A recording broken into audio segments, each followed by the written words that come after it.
Ayan. So, this month of March, we are on our series what we called Firm Foundation. So, this past few Sundays, nasharan po tayo ng ating mga pastor about sa word ng Panginoon. First is, Pastor Mark shared to us about built on the word. Natuto ba tayo doon? Amen.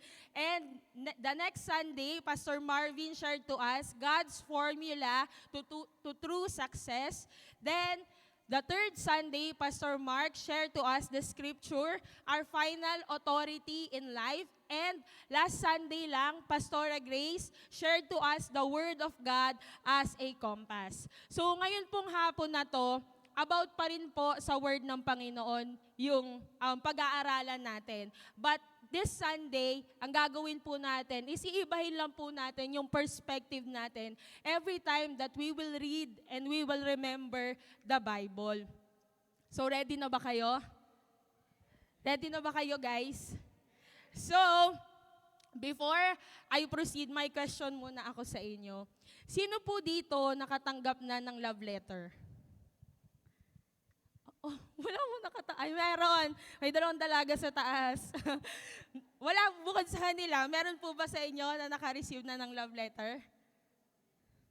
Meron na. So, married na sila. Ayan. So, di ba kapag nakakatanggap tayo ng love letter or kahit simpleng message lang, masarap sa feeling. Tama? Lalo na kapag galing siya sa taong mahal mo. Tama ba? Iba talaga yung feeling. To the point na yung iba, minsan binabasa pa nila yon ng paulit-ulit. Meron po bang ganun dito? Yung iba nga, no, grabe talaga ingatan yung letter. Kapag naka-receive ng love letter, grabe po nila ingatan. And ako nga, I remember, nung time na may nagbigay din sa akin ng simple letter lang, dahil ayoko siyang madumihan, ayokong mapunit, pinalaminate ko ba? So, ganun din ba kayo? May gumagawa ba nun? May nagpapalaminate ba ng love letter? Baka ako lang. Di ba? Yung iba, di ba may lalagyanan pa talaga sila. Di ba? Yung iba nakatago sa drawer. Kasi iba talaga yung feeling kapag nakatanggap ka from someone that you love. Parang bawat salita may dating. Tama? Bawat letter may kilig. Diba? Pero church, if most of us na-experience na natin yung ganong feeling, imagine this. What if the greatest love letter written is already in our hands, but we just don't realize it? What if? Alam niyo ba kung ano yon? That is, what? The Bible. Alam niyo po, madalas na iniisip po natin when it comes sa Bible, it is a book of rules. Mga listahan ng mga do's and don'ts ng Panginoon. Or hindi kaya puro history or mga story in the past lang. Pero alam niyo po ba na kapag binasa niyo po ang Bible from first page to last page, alam niyo po, mapapansin niyo doon na meron lang po siyang isang tema. Iisa lang po ang gustong sabihin. Makikita natin na hindi lang po ito puro rules and do's and don'ts at history lang. Pero alam niyo po ba na ito po ay story ng pagmamahal ng Diyos sa ating lahat? Amen po ba? Makikita po natin from beginning to the end, meron pong sinulat ang Diyos sa bawat pahina ng Scripture. Isa po itong message, isa po itong story na matatawag po nating love letter. Kaya ngayon pong hapon, ang title po ng pag-uusapan natin is His Love Through Every Page. So yung mga sa katabi mo, His Love Through Every Page. Sige, before I proceed po, join me in a brief moment of prayer. Father, we just wanna praise you, Lord, in this place, O God. Lord, thank you, Panginoon, for this privilege again to hear your word, O God. And I pray, Holy Spirit, God, I pray that we will just experience your manifest presence, Panginoon, in this place, O God. I pray that you will open every heart, every mind in this place, O God. And I pray, Lord, that you will really transform us, Panginoon, in a very special and powerful way, Panginoon. I pray that as we ponder this word, I pray, Panginoon, na maiba po talaga yung perspective namin when it comes to your word, O God. I pray na yung pag-ibig mo, Panginoon, maging real sa buhay ng bawat isa, Panginoon. And I pray, O Lord, that we will respond right, Panginoon, through your word. Allow us, Panginoon, to just enjoy every moment, Panginoon. And I pray, O God, for your presence, Holy Spirit, to be filled in this place, Panginoon, in everyone's heart. We thank you, Lord. In Jesus' name we pray. Amen. So bakit po ba His love through every page? Because from Genesis to Revelation, makikita natin na ang bawat pahina ng Bible, makikita po natin doon kung paano po tayo minahal at minamahal ng Diyos. Kaya ngayon po, we will answer, how does God show His love for us from Genesis to Revelation? So ready na po ba tayo? Amen? So first po, no, it began in His love. It began in His love. Kung babalikan natin ang simula ng Bible, ang makikita po natin ay hindi galit ng Diyos o rules. Pero ano po ang makikita natin? Ano po makikita natin sa una ng Bible? Table of contents? Ano po? Di ba po ang creation? Sa Genesis 1 po, if babasahin natin, makikita po natin na paulit-ulit po yung praise ni Lord, na ang sabi niya, and God saw that it was good. And God saw that it was good. Ibig sabihin, yung mundo po na create ni Lord is maayos and naaayon sa layunin ng Panginoon. Pero alam niyo po ba na sa lahat ng nilikha ni Lord, na nature, animals, and light, meron dong isang bagay na katangi-tangi. Sabi mo nga sa katabi mo, katangi-tangi. In Genesis 1:27, it says, God created mankind in His own image. In other terms po, ito po yung tinatawag na image of God or yung Imago Dei. Hindi po ibig sabihin nito ay kamukha natin si Lord physically. Hindi po yun yung ibig sabihin. Pero, ang ibig sabihin po nito is nakikita sa atin yung reflection ng character ni Lord and yung purpose niya sa mundo. It means po, we have this moral awareness. It means, meron tayong capability to know the right and the wrong. We also have the capability to have a relationship with the Lord. And meron din pong purpose yung buhay natin here on earth. And that is to glorify the Lord. In short, we're created to know and to live with the Lord. So dito pa lang po, makikita na natin na mahal po tayo ng Diyos. Hindi po tayo nilikha ni Lord dahil kailangan niya tayo. Kasi si Lord, self-sufficient po siya at hindi po kulang ang Diyos. Pero nilikha niya tayo dahil nais niya tayong mahalin at magkaroon ng relasyon sa Kanya. Pero kung titignan po natin, pagdating sa Genesis 3, doon na po pumasok ang kasalanan. Nung time na nag-disobey si Adam at Eve sa utos ni Lord, na huwag kainin yung pinagbabawal po na prutas. Alam niyo po ba na ang kasalanan ay hindi po ito simpleng lumabag ka lang sa utos ni Lord. Pero ang kasalanan po, it is a rebellion against God's authority. And ayun po yung reason bakit pumasok po ang sin, shame, fear, death sa mundo. And kung bakit nasira yung relationship natin sa Diyos. So makikita po natin sa Genesis 3:8, it says, and they heard the sound of the Lord God walking in the garden in the cool of the day. And the man and his wife hid themselves from the presence of the Lord God among the trees of the garden. Nung ginawa ng Diyos ang tao, close po talaga sila. They walk in the garden. Meron din po silang close conversation sa Diyos. Pero dahil sa sin, Ito pong time na hinahanap na si Adam at Eve ni Lord, if mapapansin niyo po, yung relationship nila sobrang nagbago. Based po sa verse. Kasi nagtago. Kasi alam po ni Adam at ni Eve na nag-disobey po sila sa Diyos. Pero alam niyo po, dito po natin makikita kung gaano po kalalim yung love po ng Panginoon. Kasi kung titignan natin, si Adam and Eve, nagkasala po sila sa Diyos. And si Lord, sobrang banal po. Ayaw ni Lord ng kasalanan. Tama po ba? And in that moment, pwede na po silang parusahan at patayin ni Lord.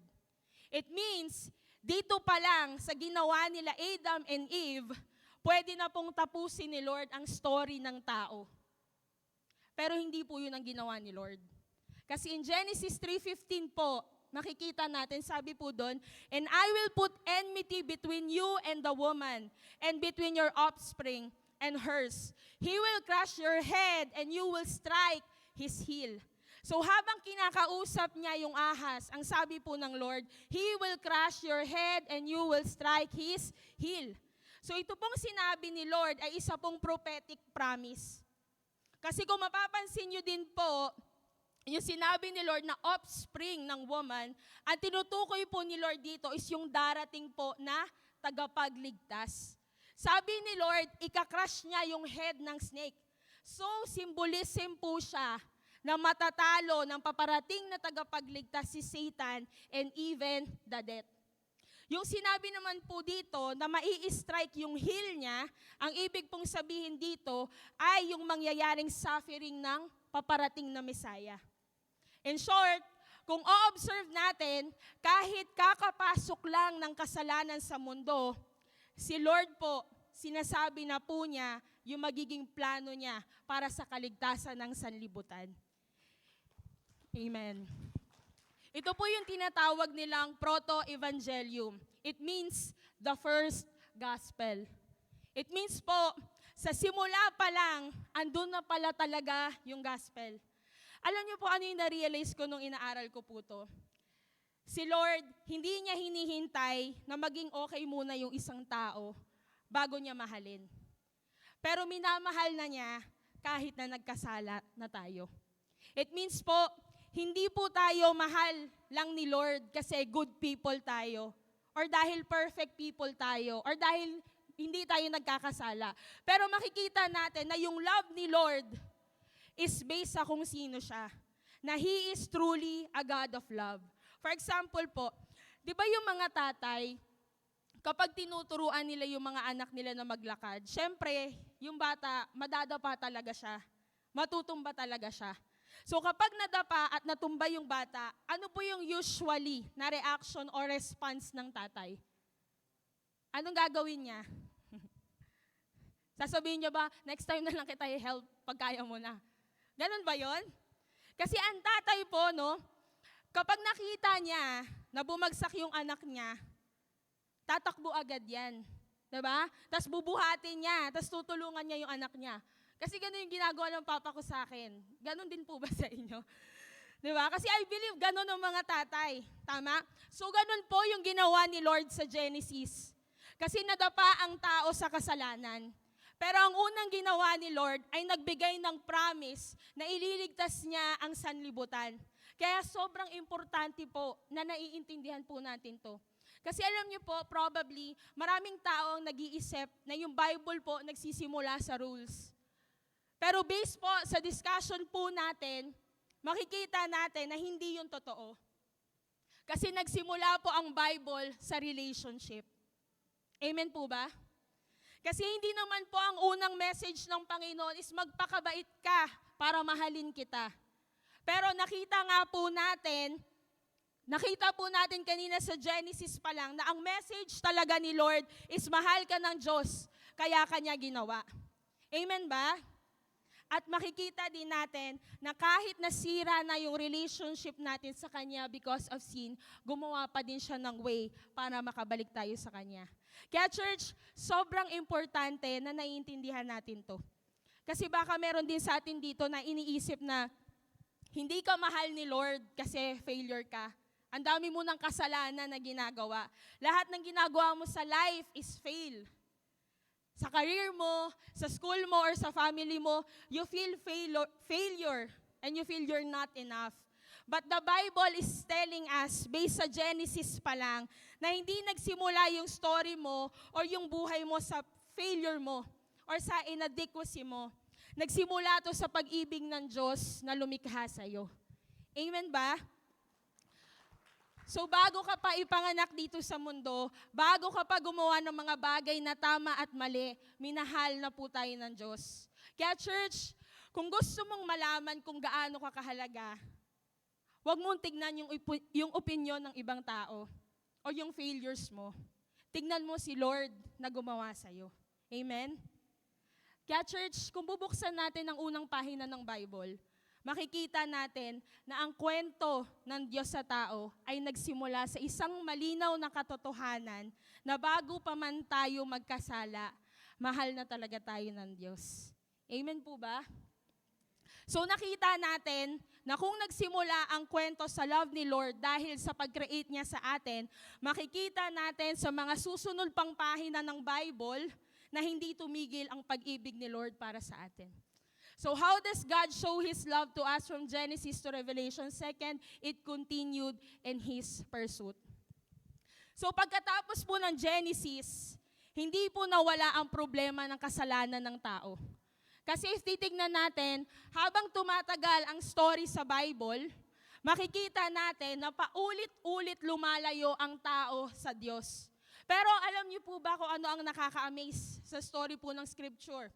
Habang lumalayo po ang tao, lalo naman pong lumalapit ang Diyos. So paano at saan? Amen daw po, sabi ni Pastor.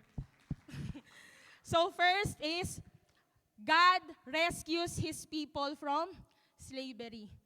In Exodus 3:7-8, it says, "Then the Lord said, I have surely seen the affliction of my people who are in Egypt, and have heard their cry because of their taskmasters.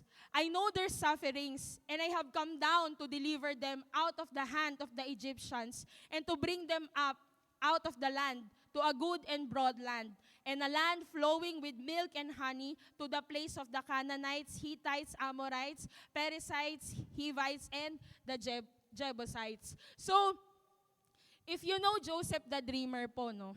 Israelite po siya na nag-lead din po sa Egypt. Pero after po ng panahon ni Joseph the Dreamer, dumami po ang Israelites sa Egypt. And nagkaroon po ng bagong Pharaoh na hindi nakakakilala kay Joseph. Kaya ginawa niya pong mga alipin ang mga Israelites. And sa loob ng 400 years, ang mga Israelites ay naging slave at naranasan ang oppression. They were powerless and unable to rescue themselves. But the Bible tells that God noticed their suffering. So kung mapapansin niyo po dyan, ano po yung sinabi ni Lord? Sabi ni Lord, I have surely seen the affliction. I have heard their cry.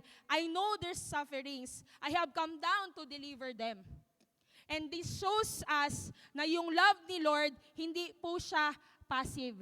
Hindi po siya yung Diyos na nanonood lang habang naghihirap yung mga people niya.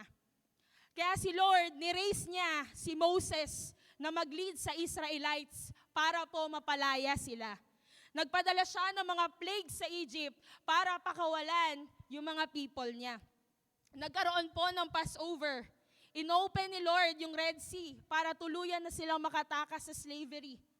Kaya kung titignan po natin yung Exodus, parang yun po yung great picture ng redemption ng Panginoon sa Old Testament. At kung makikita natin kung paano pinakawalan ni Lord ang mga Israelites sa Egypt. Some of us know that later, Jesus will also free humanity from slavery to sin. So in the book of Exodus, we can see that God's love rescues His people. At alam niyo po ba, hindi lang yon? Kasi next, God repeatedly saves His people when they fall. Pagkatapos ng Exodus, dinala ng Diyos ang Israel sa Promised Land sa panahon ni Joshua. Pero nung namatay si Joshua, sabi ng Bible sa Judges 2:10, sinabi niya po, another generation grew up who did not know the Lord. Dito po nagsimula ang spiritual decline ng Israel. Paulit-ulit po silang lumayo sa Diyos at sumasamba sa mga idols. Sa Book of Judges po, makikita po natin na may cycle na nangyayari dito. May cycle na nangyayari sa people ng Lord. Ang cycle nila is lalayo sila kay Lord, tapos ma-o-oppress na naman sila. Tapos, iiyak na naman sila sa Lord. Tapos, ire-rescue na naman sila ni Lord. So yun yung cycle nila at paulit-ulit po iyon. Kaya humanly speaking, we can expect, ang sasabihin ni Lord sa kanila is, pagod na ako sa inyo. Paulit-ulit. Diba? Paulit-ulit na kayo. Pero si Lord, ano po ang ginawa niya? Nag-grace pa din at nagpadala pa din sa kanila ng mga judges. In Judge 2:16 it says, then the Lord raised up judges who saved them out of the hands of these raiders. Sino po ang mga judges? May kilala po ba kayong mga judges? Si Deborah, si Gideon, si Samson, si Ehud at marami pa pong iba. This shows that God's love is patient and persistent. Kahit na paulit-ulit nang nagkakamali at nagkakasala ang Israel, paulit-ulit din po silang nililigtas ng Diyos. Pinapakita po talaga dito na si Lord, He never gives up to His people. Amen po ba? And third po, no, God call His people back and reminds them of His everlasting love. Dahil sa patuloy po na pagkakasala ng mga people ni Lord, nagpadala po siya ng mga propeta. Kagaya po, sino po yung kakilala niyong propeta? Wala po kayo kilalang prophet? Hindi po si Kibuloy. Sino po? Si Isaiah, si Jeremiah, si Amos, at marami pa pong iba. Ang trabaho po nila ay tawagin ulit yung Israel pabalik kay Lord. Hindi lang po sila nagsasabi kung ano yung mangyayari sa future. Pero mga messenger din po sila ni Lord. Sila ang nagsasabi ng puso ni Lord para sa mga people niya. For example po, si Prophet Jeremiah, sabi ni Lord sa Jeremiah 31:3, I have loved you with an everlasting love. Therefore, I have continued my faithfulness to you. Ibig sabihin, yung love ni Lord, faithful pa din talaga. Tignan po natin yung kay Prophet Isaiah. Sabi ni Lord sa Isaiah 54:10, for the mountains may depart and the hills be removed, but my steadfast love shall not depart from you, and my covenant of peace shall not be removed, says the Lord who has compassion in you. Ibig sabihin, yung love ni Lord, stable lang. Dinedeclare ni Lord yung eternal and unshakable love niya sa mga people niya. Pero alam niyo po ba kung ano ang pinakamatinding example ng message ni Lord? Ang pinakamatinding naging example po ng message ni Lord sa Israelite is yung naging buhay mismo ni Prophet Hosea. Pinakasalan ni Prophet Hosea ang isang unfaithful na babae bilang simbolo ng pagiging unfaithful ng Israel sa Diyos. Sabi ni Lord sa Hosea 3:1, the Lord said to me, go, show your love to your wife again. Though she is loved by another man and is an adulteress, love her as the Lord loves the Israelites. Though they turn to other gods and love the sacred raisin cakes. In other words, sinasabi ni Lord, puntahan mo ulit yung asawa mo. Mahalin mo siya ulit, just as the Lord loves the Israelites. Ibig sabihin, kahit unfaithful ang Israel, faithful pa din po ang Diyos. Ang mga propeta ang nagpapatunay na hindi talaga tumigil mangusap ang Diyos sa mga people niya. Kasi ang Lord, hindi talaga siya sumusuko. Alam niyo, church, minsan ganito rin tayo sa mga buhay natin. May mga panahon na lumalayo din tayo kay Lord. Nagiging busy tayo sa mga personal na buhay natin, sa mga ginagawa natin, like sa school, sa career, sa family. And minsan, nakakagawa din tayo ng mga maling desisyon sa buhay natin. Tama po ba? Tapos minsan, naiisip din natin na siguro si Lord, pagod na siya sa akin. May nakaka-experience po ba nito? Lahat ng nag-smile, kayo ba yon? Diba? Pero, nakita naman po natin ang history. Nakita po natin ang history ng Bible. It shows us something powerful. Alam niyo po kung ano? The Lord never gives up sa mga people niya. Amen po ba? Alam niyo po, kung hinahabol niya ang Israel sa daang-daang taon, hindi rin siya titigil sa paghabol niya sa'yo. Amen? So church, may question lang ako. Kung si Lord ay continuous na naghahabol ng tao sa loob ng ilang taon sa buong history ng Israel, paano niya tutulungang iligtas ang mga tao mula sa kasalanan? Alam niyo ba kung paano? Siyempre, di ba? Dahil darating ang panahon na ang Diyos ay hindi lang magpapadala ng mga judges or prophets.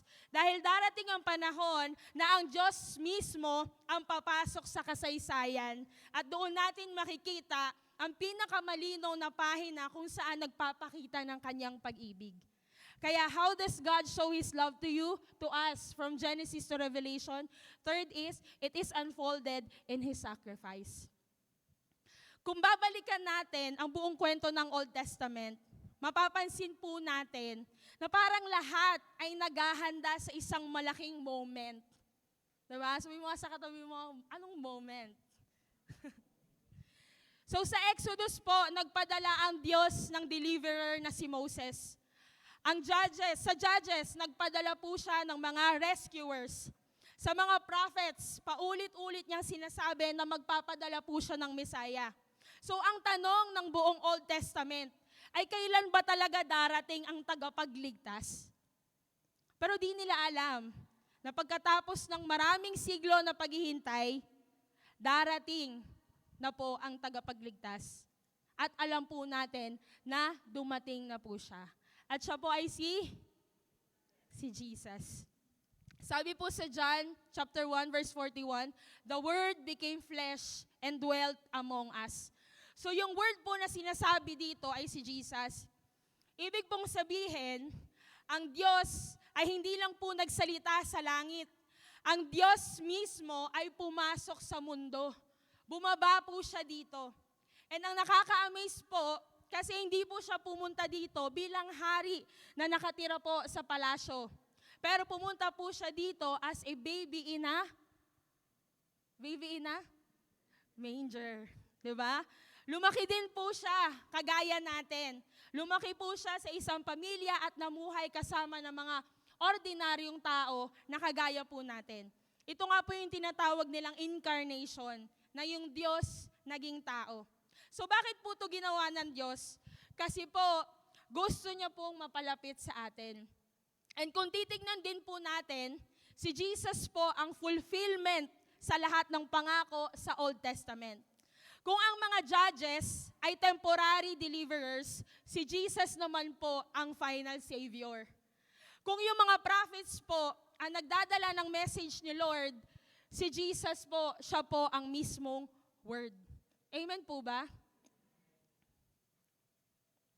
So ibig sabihin po, lahat ng sinasabi sa Old Testament, lahat po yun ay tumuturo lahat kay Jesus. Dahil i-unfold niya ang pinakamalinaw na pahina ng pag-ibig ng Diyos at yun ay yung nangyari sa cross. Sabi nga po sa Romans 5:8, God demonstrate His love for us in this, that while we were still sinners, Christ died for us.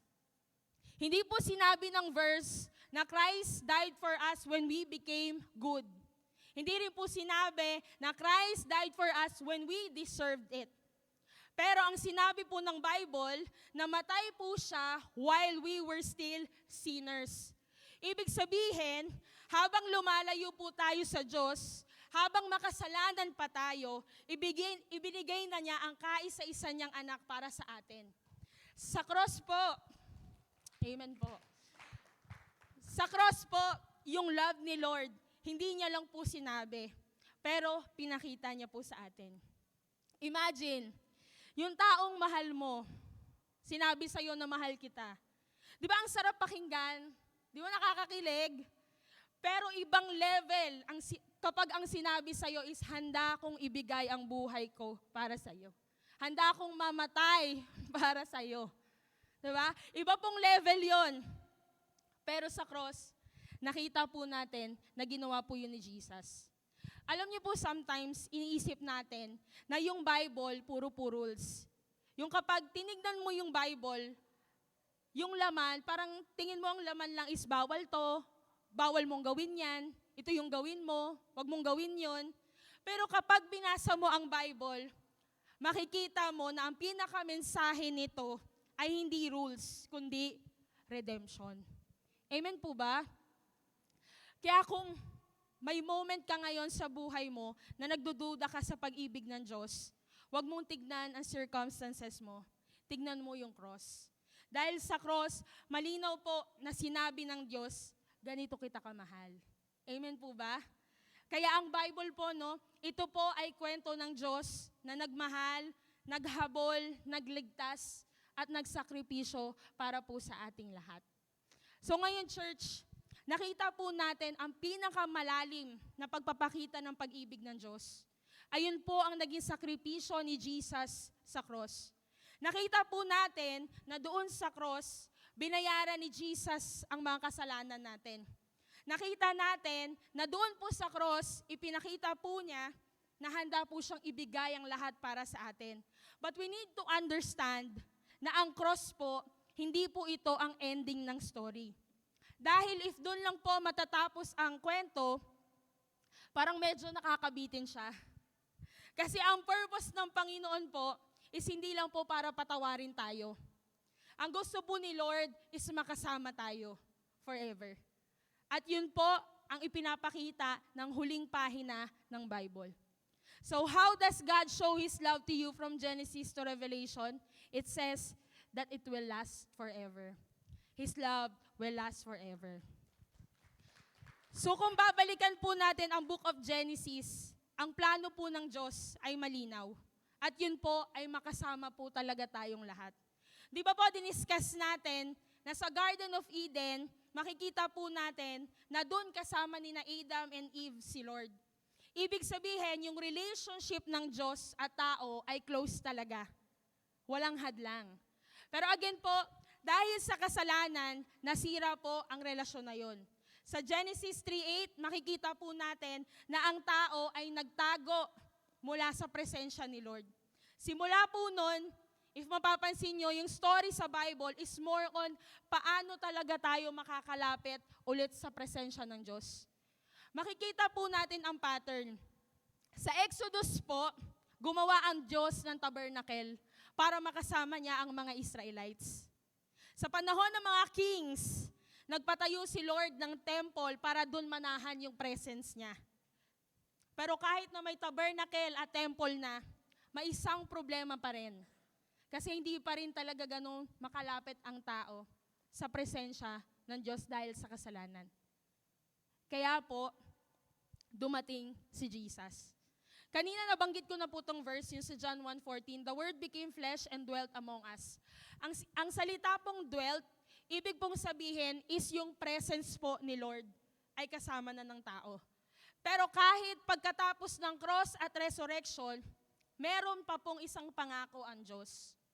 Meron pa pong darating na isang araw kung saan makakasama po natin ang Diyos magpakailanman. Gusto niyo po ba yon? At ito po yung sinasabi sa Revelation chapter 21. Ito po yung pagpapakita ng new heavens and new earth. Pero, alam niyo po ba ang pinakamagandang part po dito is yung sinabi na God will dwell with them. Ibig pong sabihin, ang Diyos po mismo ang mananahan kasama yung mga people niya. Sabi po sa Revelation 21:4, He will wipe every tears from their eyes. Imagine, si Lord mismo ang magpupunas ng luha natin. Sobrang sarap isipin, and if titignan natin yung chapter, sinasabi nito na hindi na natin mararanasan ang kamatayan. Wala nang lungkot at wala nang pagdurusa. Ito po ang final ending ng love story ng Diyos. Parang story ng dalawang taong nagpapadala lang ng message sa isa't isa, ng mga letters, ng mga calls. Pero kahit na gaano kaganda at kasweet yung mga message nila, mas gusto pa rin nilang dumating yung araw na magkikita sila ulit. And ganun po ang kwento ng Bible. Sa bawat pahina, love letter po ito ng Diyos sa tao. Pero alam niyo po ba kung ano yung nakakatuwa? Kasi darating ang araw na hindi na lang letter, pero makakasama na natin ang Diyos magpakailanman. At ito po dapat yung nagiging hope nating mga Kristiyano, especially sa panahon ngayon. Alam niyo, church, I know na sa mga personal na buhay natin, for sure marami po tayong pinagdadaanan. May mga pain, loss, ang dami pong problema, and marami ka na ring luha na nalabas.